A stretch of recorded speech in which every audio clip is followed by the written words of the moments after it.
సాలగ్రామం అనేది శ్రీ మహావిష్ణువు సాక్షాత్ నివాసమున్న పవిత్ర శిలగా భావించబడుతుంది. గండకి నదిలో లభించే ఈ దివ్య శిలను ఇంట్లో ప్రతిష్ఠించి పూజిస్తే ఆ ఇల్లు దేవాలయంగా మారుతుందని శాస్త్రవచనం.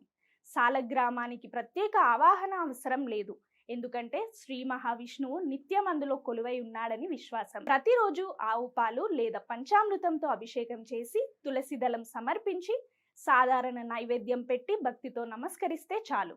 లక్ష్మీనారాయణ, సీతారామ, గోపాల, సాలగ్రామాలను గృహస్థులు పూజించడం శ్రేయస్కరం.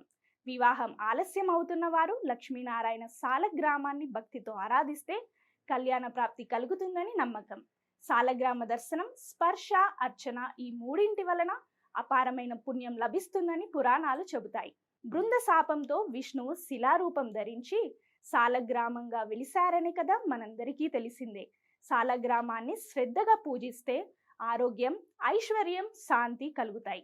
దానంగా ఇస్తే కోటి యజ్ఞాల ఫలం లభిస్తుందని విశ్వాసం.